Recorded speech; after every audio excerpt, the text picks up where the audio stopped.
আল্লাহর রসুল বৈশা আছেন, তো জিবরিল আলাইহিস সালাম হাসতে হাসতে আসছে, বড় খুশি আজকে। আল্লাহ রসুল জিজ্ঞাসা করছে এত খুশি কেন? বলছে সুসংবাদ নিয়ে আসছি, আপনিও খুশি হয়ে যাবেন। বলছে কি সুসংবাদ? 70,000 উম্মত আপনার হিসাব কিতাব ছাড়া জান্নাতে যাবে। তো শুনতে দেরি, চেহারা মলিন হইতে দেরি হয় নাই। তো জিবরিল আলাইহিস সালাম বললেন এটা কি? আপনি তো খুশি হওয়ার কথা, চেহারা মলিন হইল কেন? মাত্র 70,000, আমার সাহাবী তো 1.25 লক্ষ, কিয়ামত পর্যন্ত উম্মতের কি হবে? এই জন্য চেহারা মলিন। তো আপনি কি নিতে রাজি না? নিতে রাজি না এই কথা বলতেছি না, কিন্তু ভাবতে হবে এটা বলতে পারি।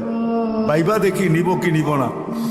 তো পাশে ওমর রাদিয়াল্লাহু তাআলা আনহু বসা, বলছে ওমর নিব 70,000, বিনা হিসাব কিতাবে জান্নাতে যাবে। তো যেমন ওস্তাদ তেমনই তো ছাত্র হয়, পীর যেমন মুরিদও তো এমনই হয়, ঠিক না? হ্যাঁ, কি বলেন? সঙ্গী ভালো হলে আমিও ভালো হব, এটাই তো সত্য। নাহলে কোরআন কেন বলবে কুনু মা'আস সাদিকিন? নেককারদের সাথে চলো, তুমিও নেক হয়ে যাবা, তুমিও নেক হয়ে যাবা। ভালোর লোকে চলো, ভালো হয়ে যাবা। প্রবাদ বাক্য এটাই সত্য। সৎ সঙ্গে স্বর্গবাস, অসৎ সঙ্গে সর্বনাশ, এটাই সত্য। সৎ সঙ্গে সর্বনাশ, সৎ সঙ্গে স্বর্গবাস, অসৎ সঙ্গে সর্বনাশ।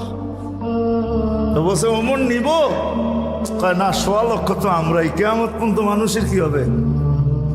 কি করব? ফেরত পাঠায় দেন, বলেন বাড়ায় নিয়ে আসতে। তো বলছে মশওয়ারা হয়ে গেছে, নিতে পারি না, আল্লাহকে বলো বাড়ায় দিতে। আল্লাহ আল্লাহ, ঠিক না? আল্লাহ আল্লাহ আল্লাহ আল্লাহ, হায় হায়, কার আল্লাহ কিরকম আমি জানি না, কিন্তু মুহাম্মদুর রাসূলুল্লাহর আল্লাহকে দেখলে অন্যরকম দেখা যায়।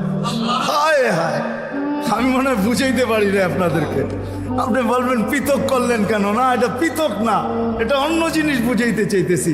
মুহাম্মদুর আম্মাজান নিজে বলছেন, আম্মাজান আয়েশা রাদিয়াল্লাহু তাআলা আনহা বলতেছেন, ইয়া রাসূলুল্লাহ, আপনার ইচ্ছায় আপনার আল্লাহ এত তাড়াতাড়ি করে কেন? বুখারীতে আছে, বুখারীতে। যারা বুখারী পড়ায় ওদেরকে জিজ্ঞেস করেন, আপনার আল্লাহ আপনার ইচ্ছায় এত তাড়াতাড়ি করে কেন? আপনার আল্লাহ আপনার ইচ্ছায় যদি আম্মাজান বলতে পারে, তাহলে আমিও বলতে পারি।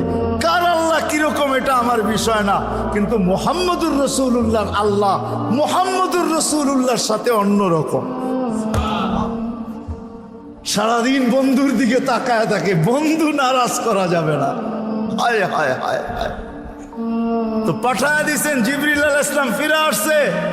তো বলছে জিবরিল কি খবর? আল্লাহ বলতেছেন বাড়ানো যাবে না, আপনাকেও নারাজ করা যাবে না। বাড়ানো যাবে না, আপনাকেও।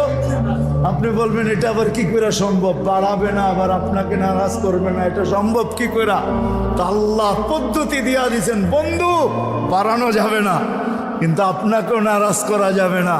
পদ্ধতি 70,000-এর প্রত্যেক ব্যক্তি 70,000 হাতে ধরা জান্নাতে নিয়ে যাবে। তাইলে কত যাবে হিসাব কিতাব ছাড়া জান্নাতে? কত?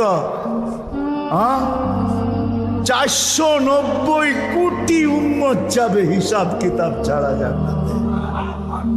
এই জন্যই বলতেছিলাম, প্রতিদিন ইফতারের সমাজে 70,000 আল্লাহ জাহান্নাম থেকে মুক্তি দেন।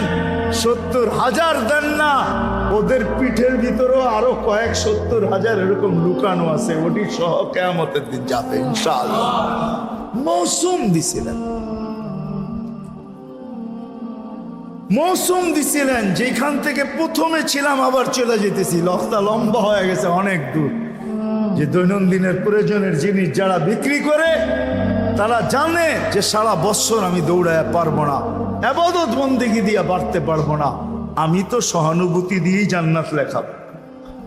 মৌসুম ছিল আমাদেরকে আকর্ষণের পাত্র বানানোর জন্য। রমজান মৌসুম, ভরা মৌসুম, ভরা মৌসুম, এক একজনরে এক এক দিক দিয়া দিছেন। আপনি মনে করেন কেমন মৌসুম, কেমন আকর্ষণের পাত্র বানানোর জন্য আল্লাহ আল্লাহর রাসূল কতটুকু নিচে চলে আসছেন। কতটুকু নিচে। যদি আপনি ভাবেন তাহলে বুঝবেন।